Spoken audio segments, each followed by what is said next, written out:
And welcome back, Scoots and Will. This is that's the best name. That's the best name we got right now. Scoots and Will Show. This is where we talk everything that we want, not just sports. We will go off the cusp every once in a while, but as of right now, forgive us for the title.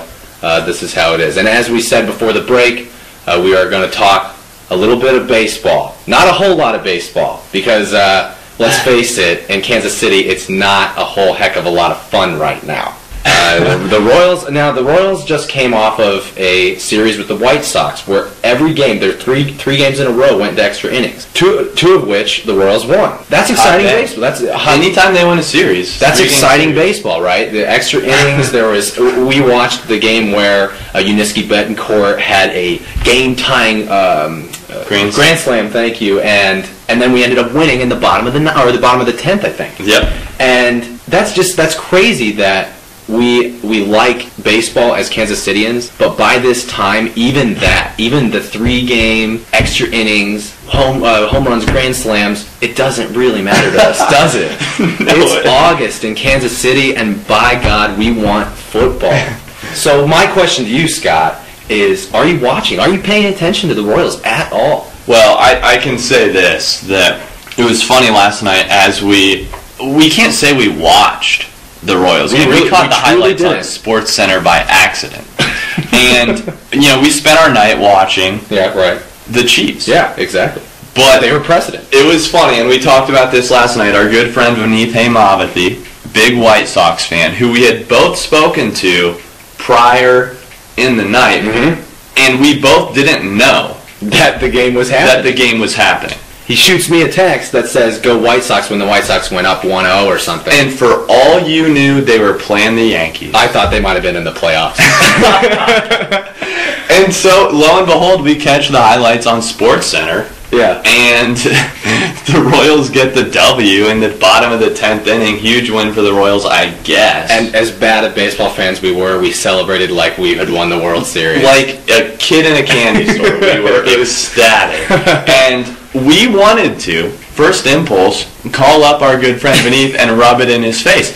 And, we visualized his response, which would have been right, in saying that neither of you idiots knew that the game was going on in the first place, and now you're trying to rub my face in it. That's Kansas City baseball, and if the team was better, if they were in the thick of it, this would be one of the most exciting times of the year to be a baseball fan. But they're not, and you still have to wonder if they're sitting 9 games back like the White Sox are right now, would we be that interested in it because of the Midwest aspect? This is a Chiefs town. And back in 1985, you probably could have said otherwise when the Royals were winning the World Series, but we weren't alive then. And ever since we've been alive, the Royals have never really been in it. Yeah, it makes you curious of what this town would do with a good baseball team. I have a lot of belief that we would love it. We would explode. But like you said, we're young. We were not born when the 85 series happened. The Royals have never been good in our lifetime. No. We really have no experience with what it would be like to be in a race for the playoffs or the wild card come August. And so we are so accustomed to throwing them to the side, saying, yippity-yoo, preseason Chiefs are here. Thank God I don't have to watch a 120-game losing team, per season anymore. It's kind of interesting, but I still think that Kansas City would really, really embrace August baseball if we were in it. I think it would be crazy. Well, exactly. I think Kansas City can really support any team. I think if they threw an NHL team in the Sprint Center, and they were decent. Yeah. If they put a decent product on the field, we'd be behind it. But it's just another thing about it that we mentioned is that in order to get into baseball, it's hard to hop on the bandwagon and be into it right away because the truest of the true baseball fans are on a whole nother level. And you mentioned recently they're coming up with stats that we don't even know what they mean. Yep. And players that you have to follow, not just 14 Saturdays in the fall. Yeah. Or, 16 Sundays in the fall, whatever. It's a 162-game season, and it's too damn long, and it's hard to keep your mind in it all year from April and really even March when spring training is going on, all the way until October.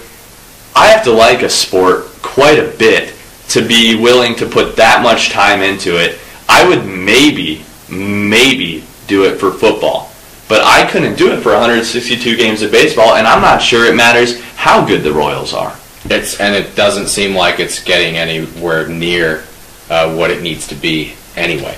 But that being said, even if we don't have a winning season this year, even if we're not going to make the playoffs, right now we sit 19 games back at 53-71. Come on, Royals. But even though we can go ahead and probably put, this season away and wrap it up, is there anything that you are excited about, maybe some players up and coming that excite you, that you actually think might make some impact? I know we pretty much got rid of this team already. Jose Guillen, Cayasco's gone, Posednik is gone. We have a skeleton. Ankiel is not here. We have a skeleton of this team, and it even sounds like some Greinke trade talks next year might happen. Who is the face of the franchise? Right. So the skeleton of the team is here, of this bad team, but apparently we have a great farm system. I don't know much about it, but do you have any players? Do you have any faith in the Glass owners and in the management to get it done? No, because it's a franchise that is in the green. The people in control of the destiny of the Royals are making money. And if they had it their way, they wouldn't change anything. They can pay nothing for players, get nothing from fans coming in, and still make a little bit of green out of it. And that's what's frustrating, is that this is a leadership team for the Royals that isn't willing to put the money in to get excitement around this town. And you know what? I don't care. The Fairweather fan thing, I understand a little bit, but I can't think of anyone in their right mind that would put themselves through getting excited for the Royals every year, because it's not going to happen. It's just not going to happen the way things are now. And things regarding what there is to be excited about with what's on the field right now, I like that Alex Gordon's hot. He deserves it, and I think it could be a huge blessing for them to trade him away, because he is close to his hometown, his home state, and there was a lot of pressure from Kansas City because they knew how good he was in college, because they saw him play in Lawrence and Manhattan, and he got the stories in the Kansas City Star. And so that puts a lot of pressure on the kid, but you got to say that he's one of the bright spots on the Royals right now, and yeah, they're probably hoping to trade him away.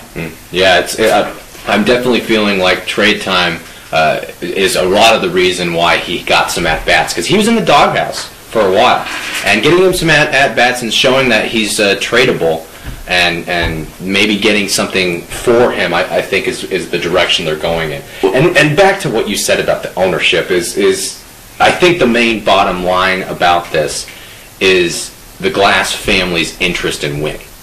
You make money with a sports franchise. Almost all sports franchises make a lot of money.